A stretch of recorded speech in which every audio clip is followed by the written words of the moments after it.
In this episode, I talk to legendary broadcaster Fred Dinenage. Dr. Alan Snyder is my guest in the Empty Compartment, and I'm talking gaming. That's all to come this week on the podcast.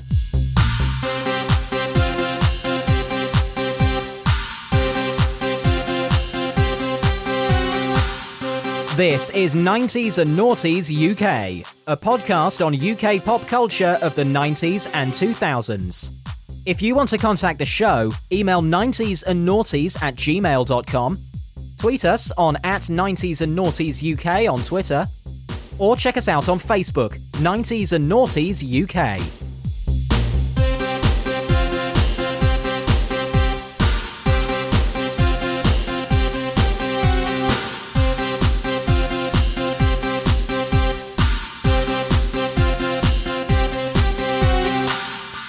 Hello and welcome to this edition of the 90s and Noughties UK podcast with me, Jamie Dyer. Later, I'll be talking to Dr. Alan Snyder from New York in the United States in his second appearance on the Empty Compartment. 3 questions, 1 guest, all 90s and Noughties related. That's coming later. Stay tuned to find out what we discuss in this episode. But first, this. I was extremely excited but nervous the other day to interview the legendary broadcaster Fred Dinenage, who I'm going to go out there and say is one of my heroes of broadcasting. I, like many people my age, grew up watching him on How To on CITV, which ran between 1990 and 2006. And I watched this show quite regularly, and it was great. I loved it. For me, he wasn't just a familiar face on How To, he was also a newsreader, and still is to this day, in the Meridian region, because as you know, ITV, certainly back in the day, was all split up into different regions, and Fred worked for Southern Television in the south of England. Then in 1982 that was taken over by TVS.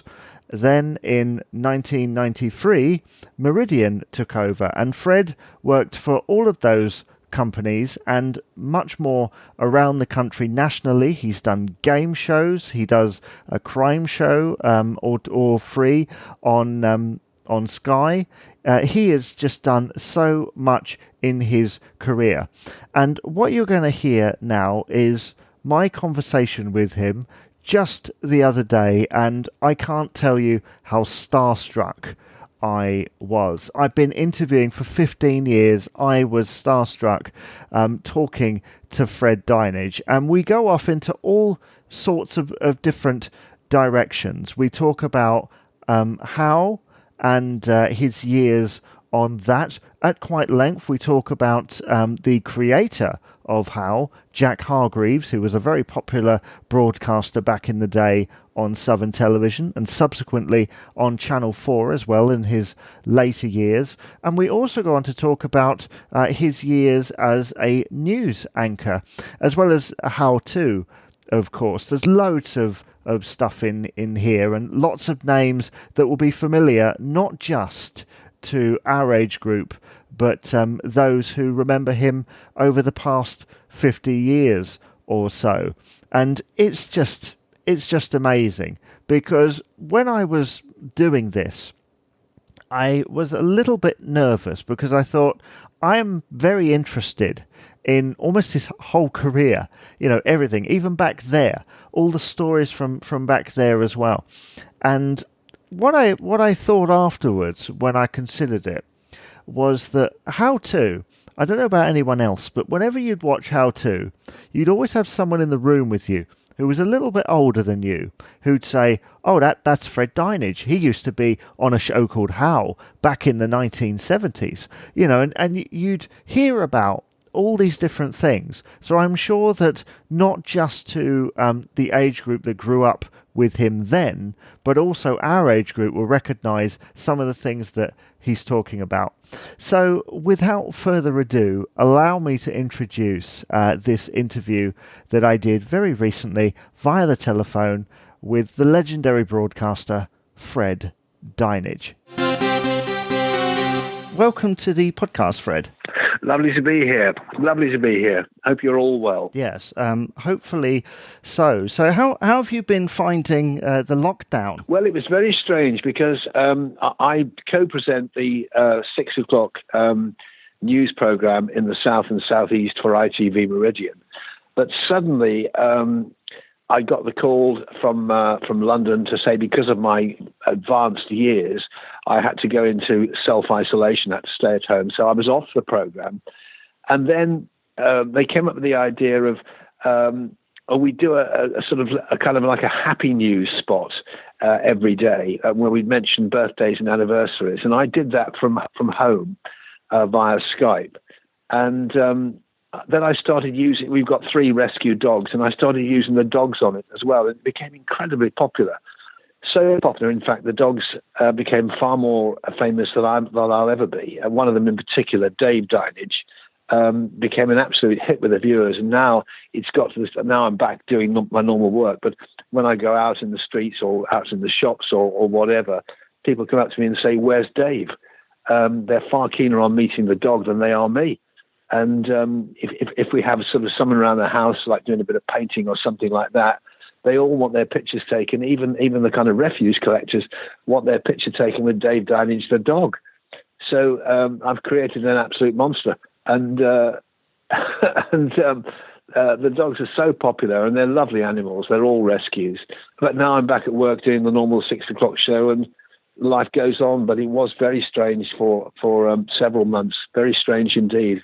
I can't say I enjoyed it because it's sort of such an unsettling time for the country and so unhappy for so many people. But hopefully, we're getting back to a bit of normality. Although I'm not altogether sure. Well, I mean, we're just going to have to wait and see on that one. But that must have been quite an experience broadcasting from home, because I'm sure that over the years you've been used to just doing it in the studio. Oh, completely. I mean, I've been at this game now since 1964.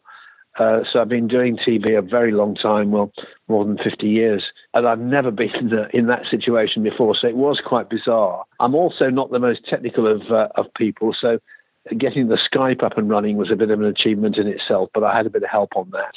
So it was very unusual, but the reaction from the viewers was quite amazing, really, especially the older viewers who like myself, were kind of having to isolate, having to stay at home in lockdown. And I think they kind of felt, they'd got a friend in me who was in the same situation as them. So that we could relate to each other, and it became I couldn't believe it. It became a very popular spot on the program, and people still, now I'm back at work normally, but people still talk about it. It's quite amazing. Well, I'm sure that that people must have found great comfort in seeing you in any capacity, because certainly throughout my lifetime and beyond, you have been kind of on that news program, well, for Meridian for 27 years, but before that you worked for Southern and TVS. Yes. You see, I've always loved regional television in particular, because you get such a kind of rapport, such a closeness with the viewers that you do not get on national TV. They really feel that you are a friend, and people will stop me in the street and complete strangers and have conversations about their life and their family and things like that. And I'm quite happy about that, because these are our viewers, and these are the people who turn us on, turn the switch on every night, and without them we'd be nowhere. So I never have a problem with that, and I do feel regional TV has got that kind of closeness with the viewers that other sort of network television hasn't got. So I love all that. But luckily, you've had a taste of both regional and nationally, because my local area, I know you as the newsreader on Meridian, but to national viewers, you'll be known for being presenter on How, created by Jack Hargreaves, and How To. Yes, there's How and How To.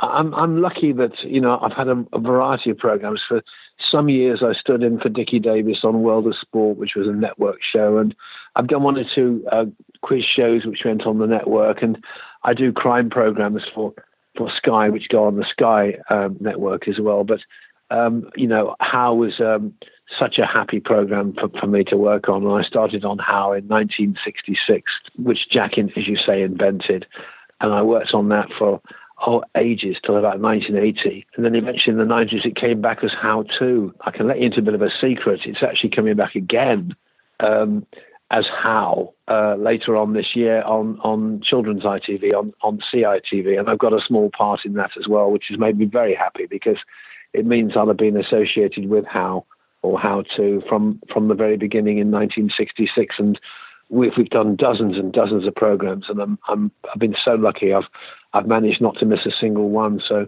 I'm really looking forward to it. I was aware that something How related was happening, but I wasn't aware that there was a new series. That's really exciting, and also quite exciting because through each version, it's kind of been very representative of the era. Yes, I mean, and I'm sure this one will be too. It's got three main presenters who are young, so they'll be able to relate to the audience, a young audience on CITV, children's ITV.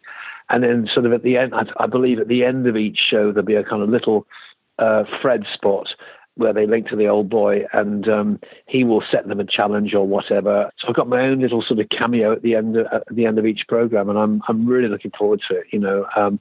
We haven't started recording it or anything like that yet, but I'm so looking forward to doing it, because for me it will like be completing the circle. The show that I started on all those years ago, and I think I was about 22. I was really young. I know Jack Hargreaves would have been so proud and so pleased, because it was his idea in the first place. It was a brilliant idea, and the program did so well, and people still talk to me about How all these years later, which is amazing. Then, well, you mentioned Jack Hargreaves. I mean, he was just a personality that I don't think you really get in broadcasting anymore. He was an amazing man. I mean, he had the program called Out of Town, which was a countryside program, and he used to go out certainly in the southern region at 6:45, I think, on Friday evenings. And it was an amazingly popular program. It got sold all around the world. It was just incredible. It was Jack's sort of, life in the country, fishing and that sort of thing,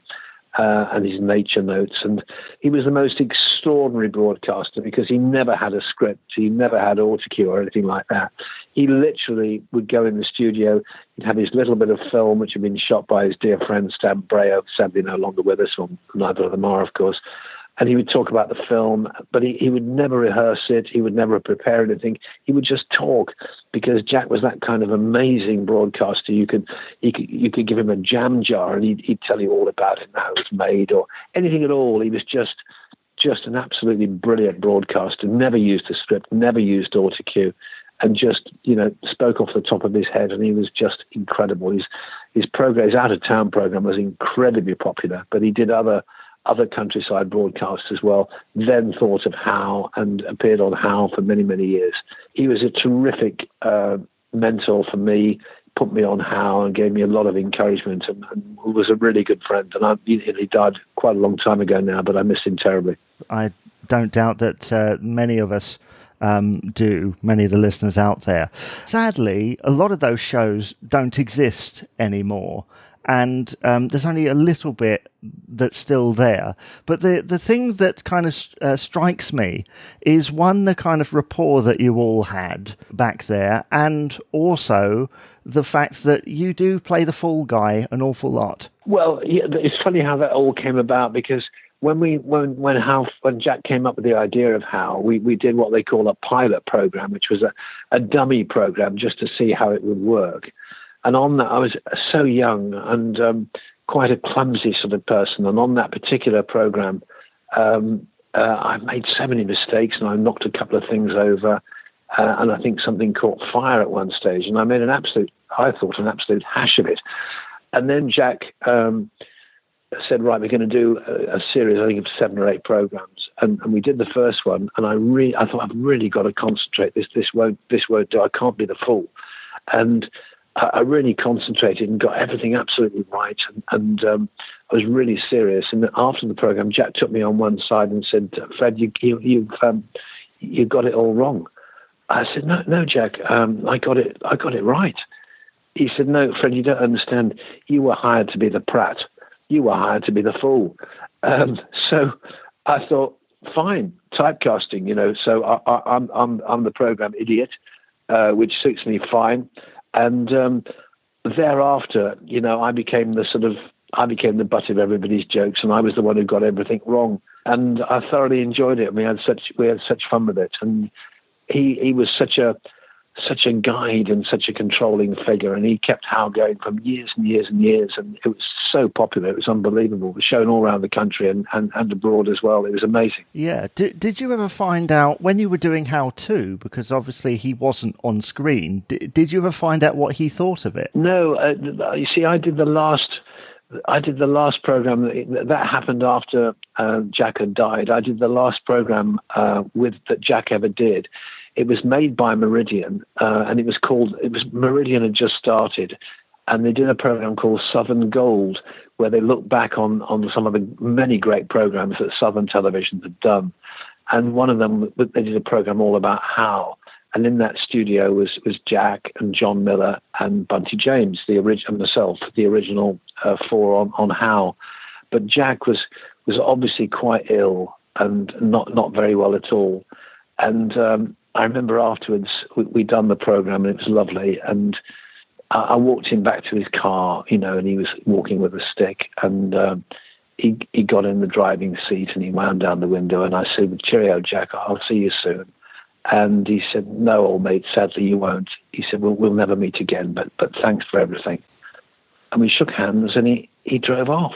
And a few weeks later, the program was transmitted, and his wife then, his widow Isabel, said to me afterwards that Jack had sat in his armchair, watched that program go out, gone upstairs, and during the night peacefully and quietly passed on. So it was an incredible way to go, really, and that was his last program. And I'm so proud and so pleased that I did it with him, because he was a great man and he was a great broadcaster. My goodness, I mean that is some story and a really emotional end to what must seem like quite a long journey for you up to that point.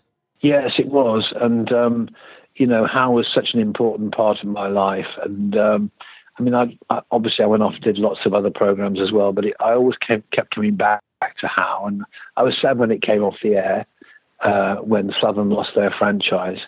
But then TBS brought it back as How 2, and eventually it was made up at Scottish Television. And, totally different team. I mean, that was me to start with, and Gareth Jones, alias Gaz Top, and Carol Vorderman. And again, it was a very happy show, and again, it was very popular. It was lovely, really, and it was a different sort of How. It was much more up to date because kids had changed, but still the questions are there that kids want answering. How does this work? How does that work? How does that happen? Kids never change.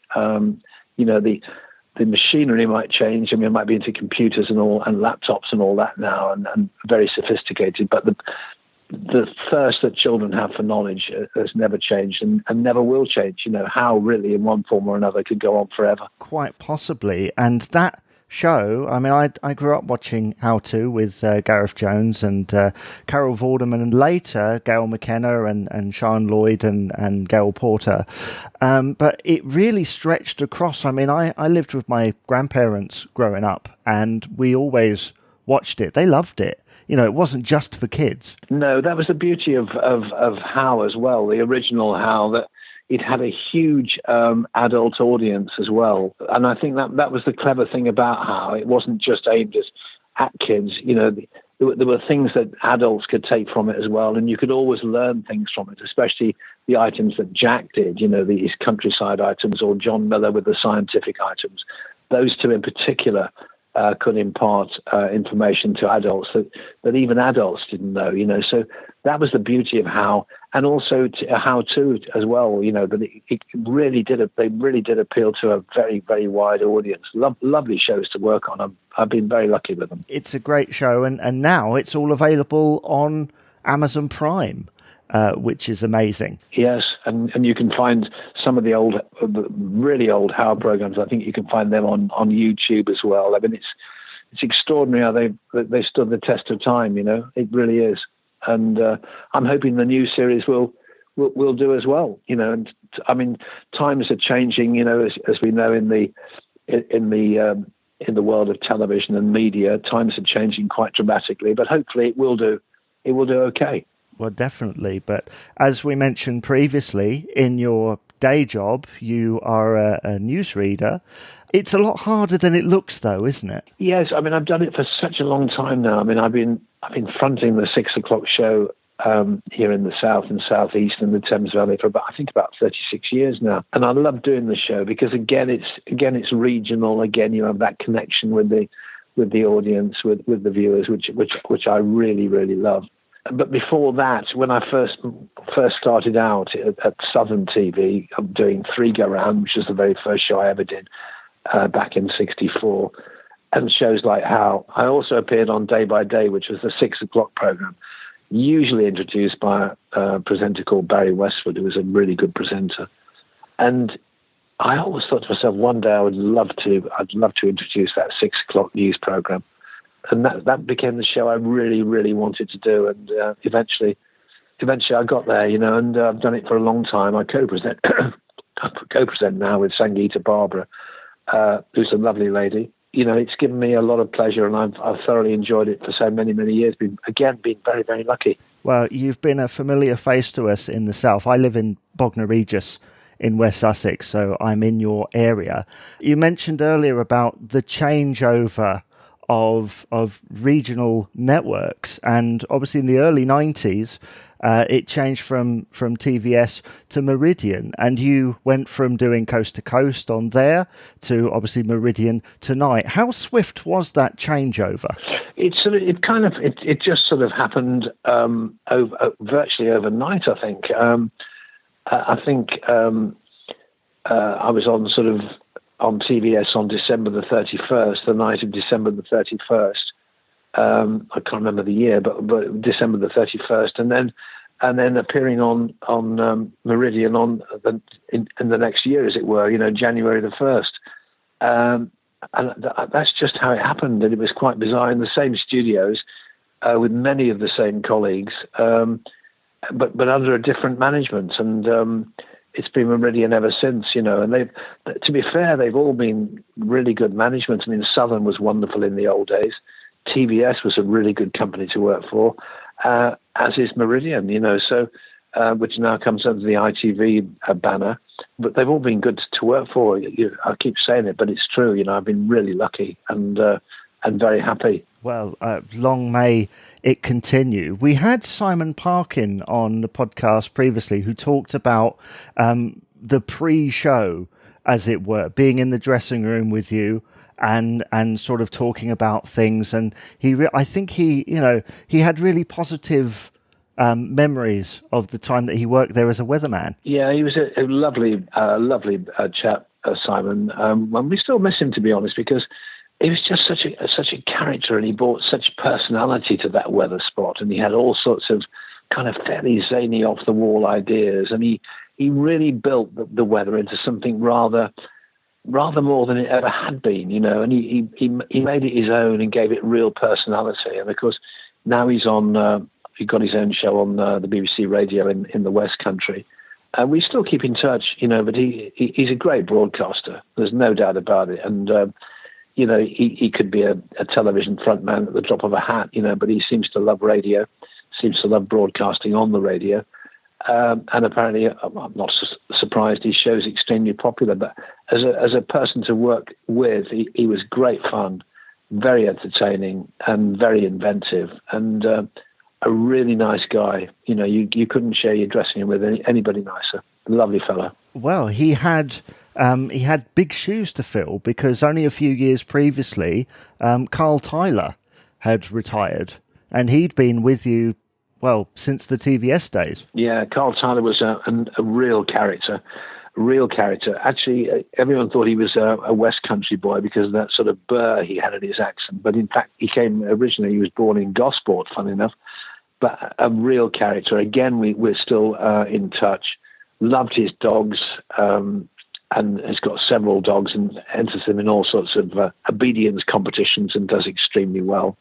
He was a great character. The viewers loved him. They've always loved the weather presenter, and before him, of course, the original was Trevor Baker, who was a wonderful, wonderful man. And, the great story about Trevor is, and one never knows if it's true, but it was all so primitive way back in the 60s.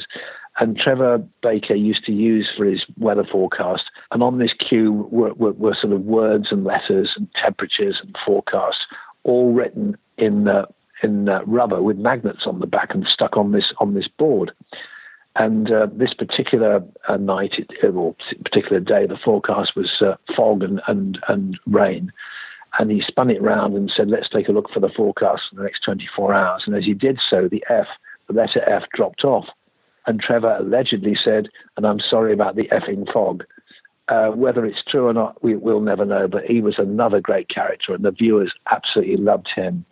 And a really good man. And when he retired, he went to push the library trolley in Southampton General Hospital. That was the kind of guy he was. He was a man of the people, and the people loved him. And eventually his dear wife was a lovely lady. She passed on, and he went to live with his daughter in London. And again, sadly, he passed on as well. But he was an absolute legend, Trevor the Weather. Even in the end, he even had his own show, Trevor Baker's All Weather Show or something like that.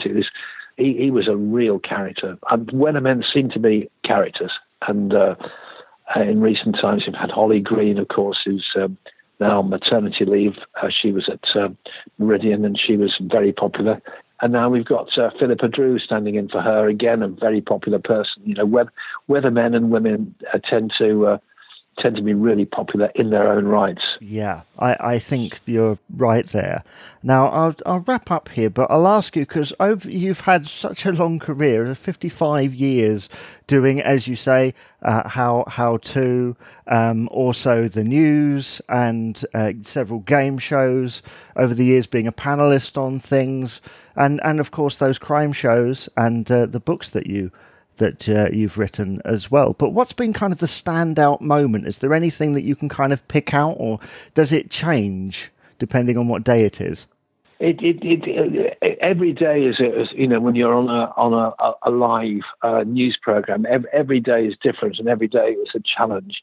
But when I look back, I look back on how, particularly as a very happy time in my life. I loved standing in for Dickie Davis on World of Sport. I did 2 Olympic Games. I particularly enjoyed the 1980 Olympics in Moscow when I was the lead presenter in Moscow, and also did the rowing and canoeing commentary. I knew nothing about either, but you soon learn. So I loved all that. And I love what I do now. I mean, I love this 6 o'clock show for ITV Meridian in the south and the southeast and the Thames Valley. I love doing that. It's a challenge every night. I love working with Sangeeta Barbara. But really, I've so enjoyed my whole career, and I had no idea it was going to last so long. If I realized it was going to last so long, I wouldn't have worried along the way. It's been brilliant, and I can't believe I'm still doing it. And I don't know for how much longer I can keep this going, or how much longer they'll put up with me. But, whenever the end comes, I can look back and think... and say thanks very much, because it's been absolutely brilliant. Well, long may you reign in that department. And I'd like to say, Fred Dinenage, thank you for appearing on the podcast today. Thank you very much, Neil. I've only got one thing left to say to all of your listeners, and that is, it's how, but only for now. And thank you once again to the legendary broadcaster, Fred Dinenage. And I have to say that listening to that all over again, I mean, I was nervous. Yeah, I was very nervous talking to one of my broadcasting heroes. and it's great. And I do wish him all the best for the future. And I look forward as well. I wasn't expecting him to mention a brand new edition of How, either, simply called How, which is supposed to be coming out in the near future, hopefully. So we'll have to look out for that. Might have to do a review of it on a future episode and kind of compare it to the original series. And before we move on, I would like to say thank you to podcaster Jack Hayward, who you'll remember as being a guest on last week's podcast, who very kindly helped me set up that interview with Fred. And he does an amazing podcast based around children's television of a similar era to this podcast, and it's predominantly just one-to-one interviews, and he's interviewed so many people. He's done Gareth Jones of How To, he's done Dave Benson Phillips, he's done a bunch of puppeteers from down the years who worked on things like Rosie and Jim and Roger and the Rotten Trolls, and he's also interviewed Fred Dinenage as well. And it just came up in a conversation, and he said, would you like to talk to Fred? And I thought, that would be interesting. And I do recommend also checking out Jack's interview, which he conducted a couple of years ago. And it's well worth checking out. That's Jack's Throwback Attack, and it's available on all your favourite podcast providers. Once again, thank you, Jack, for helping me make one of my dreams come true there.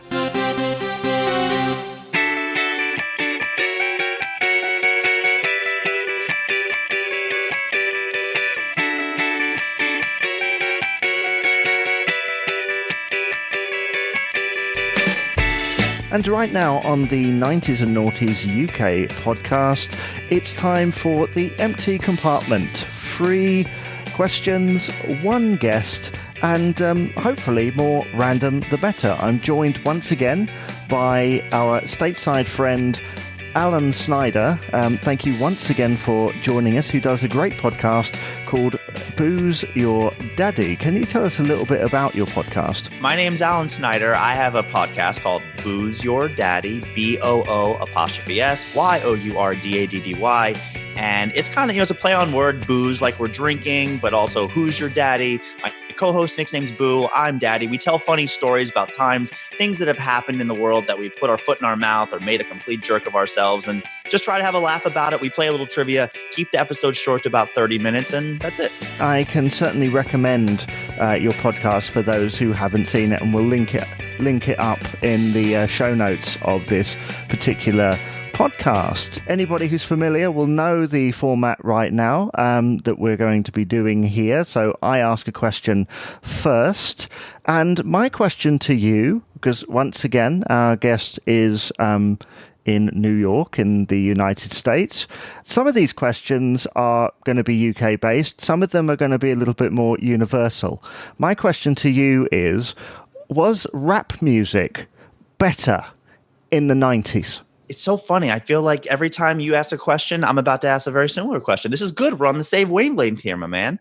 No, I think, was it better? It's all relative. And one of my lines I give when I'm talking to people is that your favorite music, one's favorite music, is that was when you were in high school and college. Whatever those years were, when you were 13 to 20, those are the years that defined you. And I have friends that come in and they talk about different things like, oh, this is a good song. This is an old school song. And what's old school to you? Because when I grew up, it was after the Public Enemy NWA years. And that's when I was starting to come into more your Puff Daddy, Eminem, 50 Cent type of thing. So was it better?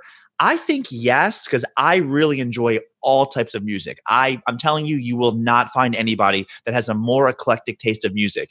I know Broadway. I know country. I do think there's good country. There's a lot of, my baby left me, my tractor's broke, and I need a Budweiser songs. But there's also good country out there too. I enjoy rap music. I'm not sure what's happening right now. because I've tried to listen to Billie Eilish and I've tried to listen, although you wouldn't call her rap, but I've tried to listen to some of the new songs, and we call it trap music. I don't know if you know that term, but it's very gangsta, thuggy. It's just, it all kind of has the same, and then they just start rapping about anything. I live in New York City here, where people are on the subways and they freestyle rap for whatever reason. Maybe they're going to get picked up or something, who knows? And it's just not good. I don't know. I need a little bit more of a hook, more of a melody. You know, we use the term earworm, something that you hear and the rest of the day you're just in your head going like, oh yeah, there you go. And then I'm the type of person, when I hear a new song, I put it on and I'll listen to it on a loop for days and days and days and days. And I want to hear it. I haven't heard a new song, so to speak, in a long time that has really made me just stop and go, wow, that is a great rap song. That was really, really good. Now I am getting a little older, so maybe I'm aging out of TikTok generation. But to me, I don't get it. I really don't get it. I don't. No, I can concur with you there that I have tried listening to some of the more modern rap music and just popular music in general, and there are bits of it that are decent, and then others where I can just admit I don't understand it. And I think that was probably the case when rap kind of hit it big in the 80s and 90s. Maybe the older generation perhaps didn't understand it. I mean, where do you stand on Vanilla Ice? Where do I stand? I guess Vanilla Ice, I enjoyed Ice Ice Baby, his big hit. Did I think that he had sampled that beat from the famous Queen song? Absolutely. And I hope he paid all the royalties in the world. And then his guest role in Ninja Turtles 2, go ninja, that was really cheesy, but I was, 11 years old. So the Ninja Turtles were the coolest thing in the world to me. So I thought that was great. Vanilla Ice, I didn't hate. I wouldn't consider him a musician. But then he got, he did the reality TV thing for a while. And then there is a movie that he is in where he pokes so much fun of himself. It's called That's My Boy with Andy Samberg and Adam Sandler. And that is of the newer Adam Sandler movies that I don't find so entertaining. That movie is hysterical. And they call him Uncle Vanny the whole white. And he's famous for being himself in the movie, and he's willing to poke fun of himself. And I enjoy that. I think that's really, really funny. I separate him from Milli Vanilli, from back in the day, where that was completely fake. Those were lip singers. That was not real. I don't give them any credit. I will give Vanilla Ice some credit, especially because when it's karaoke night, that's one of my go-to songs. I love Ice Ice Baby.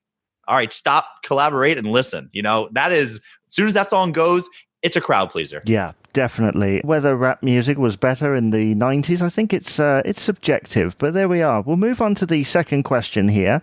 What have you got for me? So again, it's funny that you asked about music because, I've been debating on what I would ask. I have to ask a Brit their opinion of the Spice Girls, because here it was huge. I mean, Spice Mania and everything that happened. And I actually lost a bet somewhat recently because I believe the oldest one, the redheaded girl, Jerry Holloway, I think her name is. Hallowell, thank you. She's not that old. They've been around forever. They've been famous. I really was blown away how young they were. I'm curious how seriously as artists that you guys took them. Furthermore, after doing some research, I have no idea who Robbie Williams is.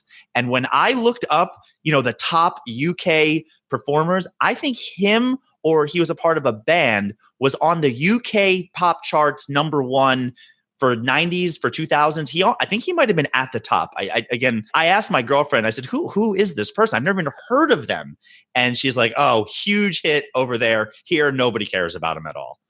So I guess my kind of question back to you is Spice Girls, Robbie Williams, where does that lie? Was that just teeny bopper, nobody cares? Or was that serious music? I think in terms of serious music, I don't think it was, although I think at times Robbie would want you to think it was serious music. Because, there's kind of two questions there, so I'll try and answer them to the best of my ability. So the Spice Girls were massive. Okay, they were absolutely massive. I think they were seen as this commercial thing. Lots of bands came afterwards, tried to copy them. They were massive. They had Christmas #1s. They were all over the TV, girl power movies. Nobody came close, though, right? No. Not a single person. Because here we were manufacturing. And manufacture, by the way, is the best word that you use. Backstreet Boys, NSYNC, O-Town. I mean, they were literally getting 5 good-looking guys. Here was the recipe. Put them in a pot, and then they were just cranking out music. But nothing came close to as far as girls, correct? And pretty much, although women. in a slightly different way, they were manufactured in that sense, and they were put together. Because some of them had done TV work before, little bits of singing and stuff before, but together they were absolutely massive. And like I say, they did movies, they did TV shows, all sorts of different things. Robbie Williams was in a band called Take That in the early 90s, and he split from them in the mid-90s, about 95, and pursued a solo career where he got in with bands like Oasis, who were like a massive like guitar band. Oh, I know Oasis. They're huge here, yeah. At that particular moment in time. And so Robbie had been doing this sort of pop dancey stuff with Take That and ballads and all that, boy band stuff, basically. They were massive here. And then he went off into this kind of guitar-orientated direction, more along the lines of Oasis. And around that time, the lead singer of Take That, because Robbie was one of many, and the lead singer, Gary Barlow, tried a solo career and kind of went up against Robbie, and Robbie won. Gary was the songwriter. He was the guy that wrote most of the songs, like the big hits, the ballads, everything else. Robbie was the showman, the entertainer. So it was the John to the Paul type of thing, to put it in Beatles terms. That sort of thing, yeah. In answer to your question, the Spice Girls were massive, and Robbie is a magnificent showman. In your mind, how seriously do you take either of those two artists? I probably take Robbie more serious than the Spice Girls because Robbie has written his own songs, and with Guy Chambers, his co-songwriter, he wrote some amazing songs, Angels being one of them.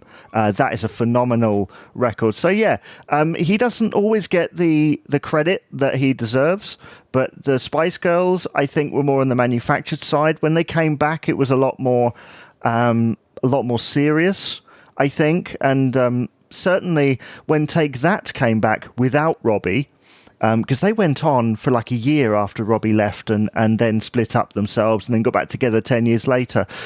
Every time you've seen the Spice Girls since, it's sort of been based on that Take That model because they were massive, it exploded. So yeah, it's amazing that you mention those two worlds in the same space because they have collided occasionally. Yeah, and it's just funny because for me, those were the two when I looked up the best. And if I'm missing somebody big that you would put in there, like, oh, the biggest hit that we had from the 90s to the 2000s, please feel free to add that in. But those were the two names that came up. And for me, I'll just say I have a younger sister. I have a girlfriend who loves it.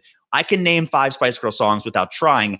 I've never heard of Robbie Williams. I was like, did they spell Robin Williams wrong? I mean, I'd never heard of him. So I'm curious, was there somebody else in there that you would throw as a pop massive success that I didn't know about or should know about?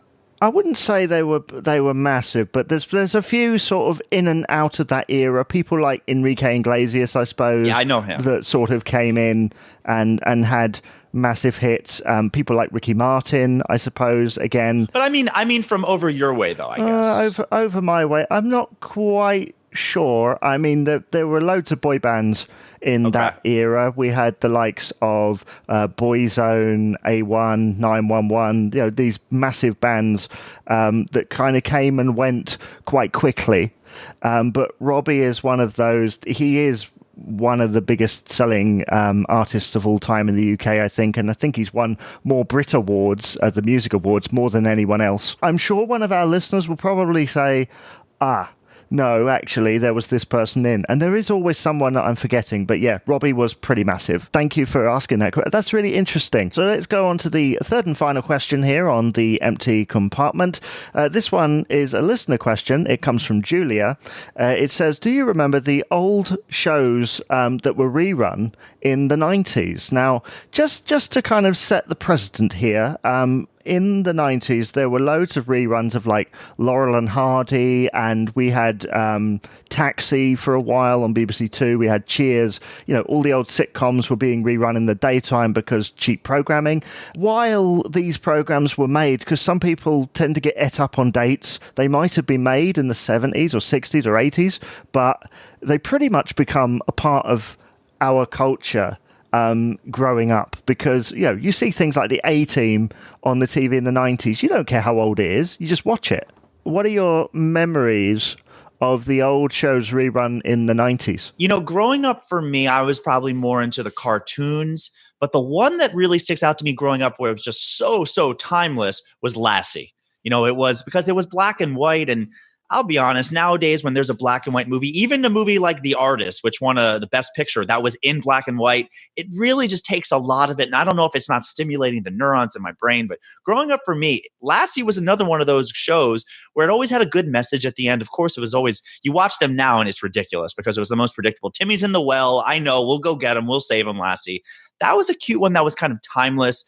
I grew up having the Brady Bunch. I thought that was always a really cute one. And of course, that was very easy to remake. And I'm sure they'll remake it in so many more years where you just bring the families together. I mean, they've done it with many different shows now where you have second marriage families. That was always a really good one I liked growing up. Taxi is fantastic. I'm actually surprised you named that. We didn't get a ton of that growing up. We have Nickelodeon, we have Nick at Night, and they play all these old shows growing up. And I didn't watch too many of them. Lucy was very good. I think Lucy is one of the timeless shows. Of course, you forget how beautiful Lucille Ball was, even in black and white, just this beautiful skin, beautiful hair.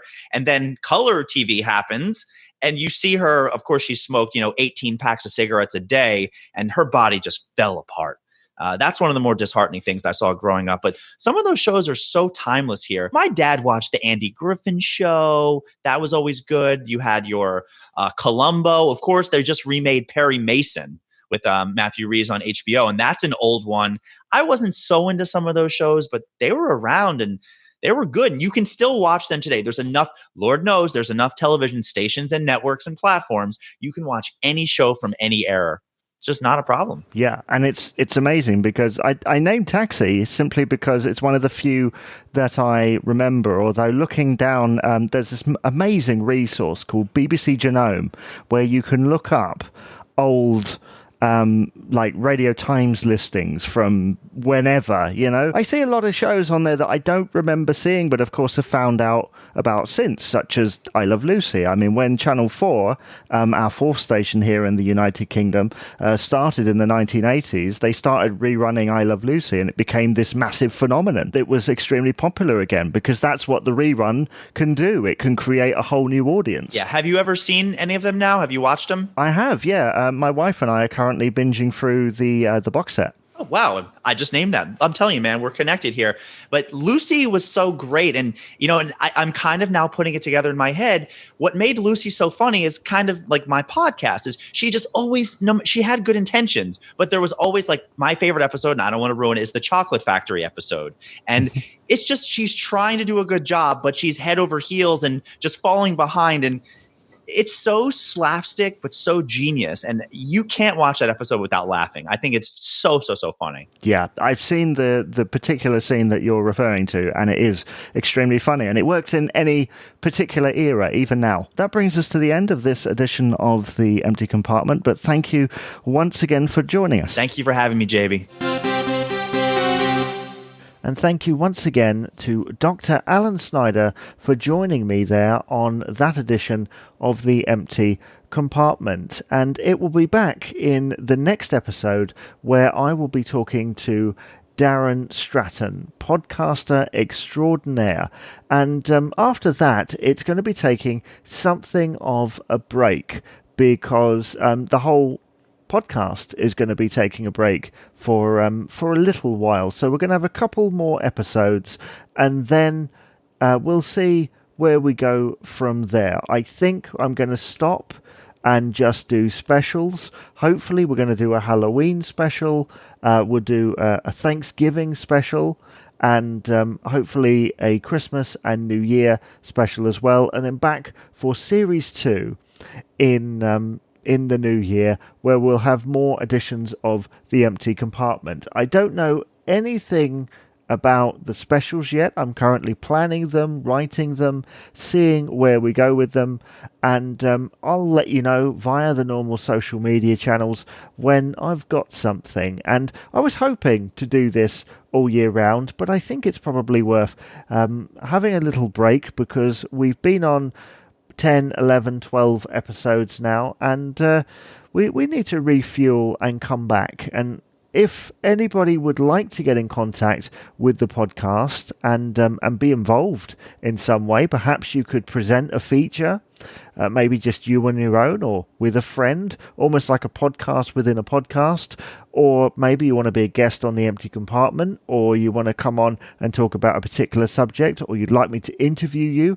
about something that you did back in the 90s or noughties, whatever it may be, you can get in contact. You can email 90esnnnoughties at gmail.com. That's 90esnnnoughties at gmail.com. You can go to the Twitter page, which is at 90s UK on Twitter, or you can just go to the Facebook page, which is called 90s UK, and let me know what you would like to do in a future episode for a future series of the podcast.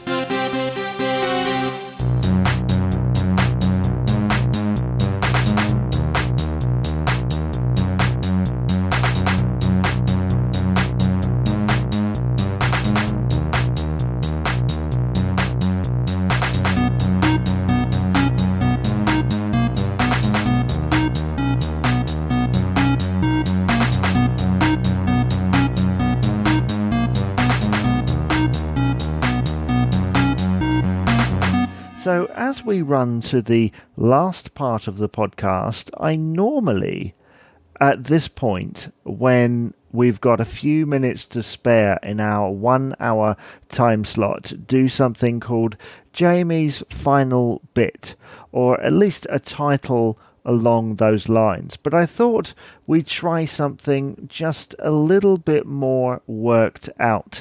Now, granted, it's not as worked out as it could be, but please give it time.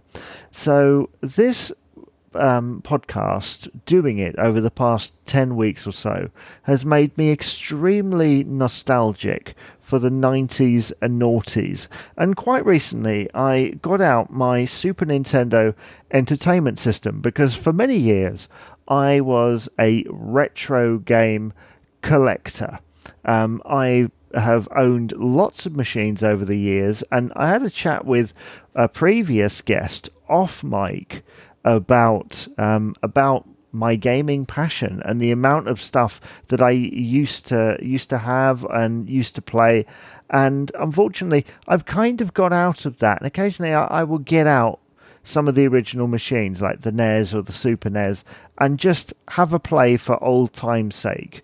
I do have an Xbox, which I do enjoy, but I don't find myself using it for gaming quite as much. Maybe it's family life that kind of get in the way there, and you don't find yourself as you get older having as much time as you used to, or indeed as much inclination. I much rather do something like this, for example. But I recently got out Super Nintendo. I've just bought a couple of cartridges for the machine, which I very much look forward to playing.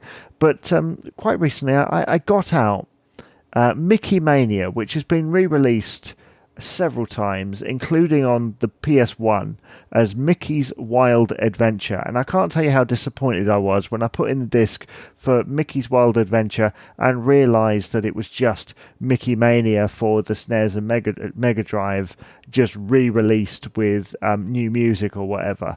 I mean, yeah, it looks great, and there's a little bit more graphics, and there's new levels in it, and it's kind of interesting, but it felt a little bit lazy and slightly disappointed because I wanted a new Mickey Mouse game.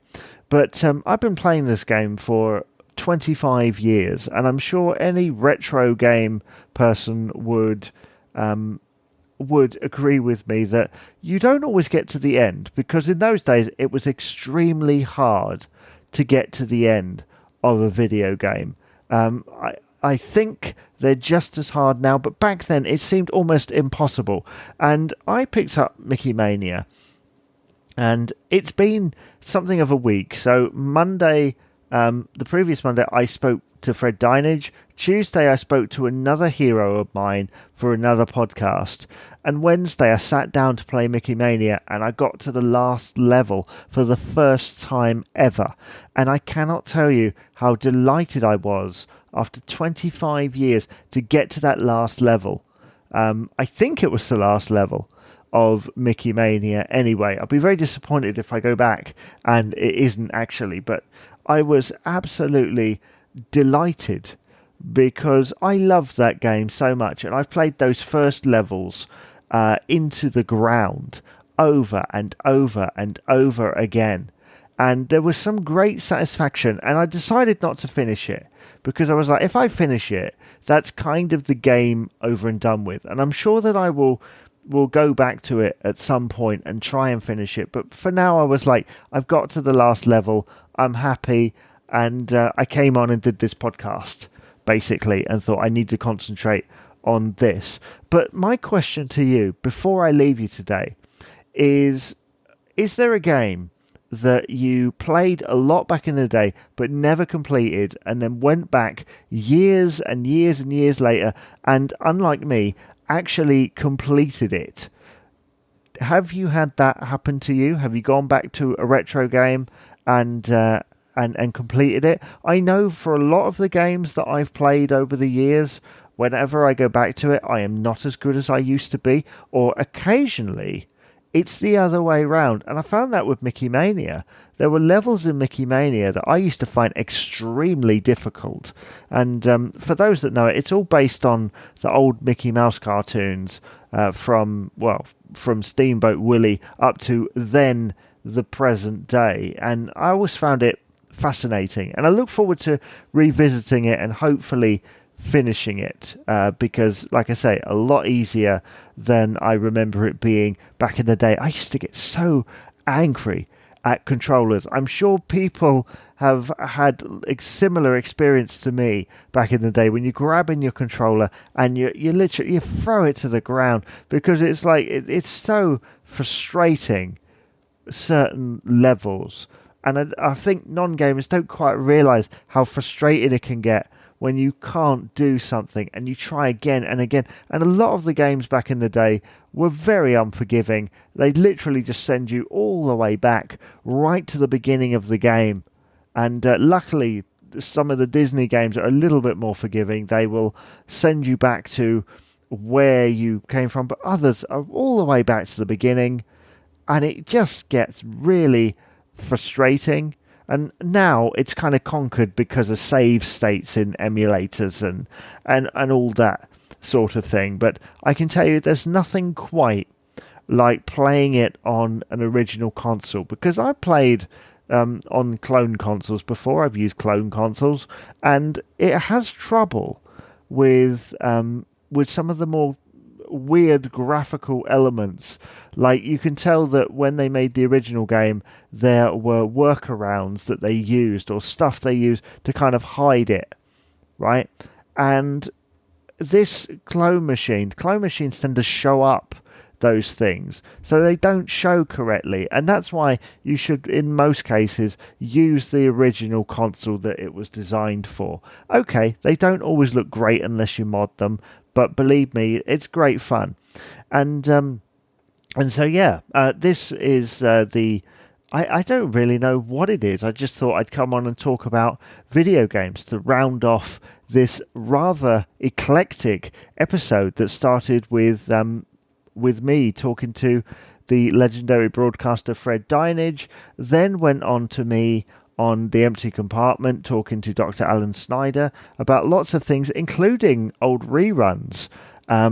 Again, proving that just because something was made before 1990 doesn't mean it's not relevant to the podcast. So I suppose I should be wrapping up here on this edition of the podcast. And like I say, next week there's an episode as usual where I will have lots of things. We've got a continuity roundtable next week on CITV continuity with 2 guests, plus an Empty Compartment with Darren Stratton. And I look forward to welcoming you next week. Please remember to go and check us out on everything. And my good friend Harrison will tell you all about it in just a moment. But from me, Jamie Dyer, bye-bye for now.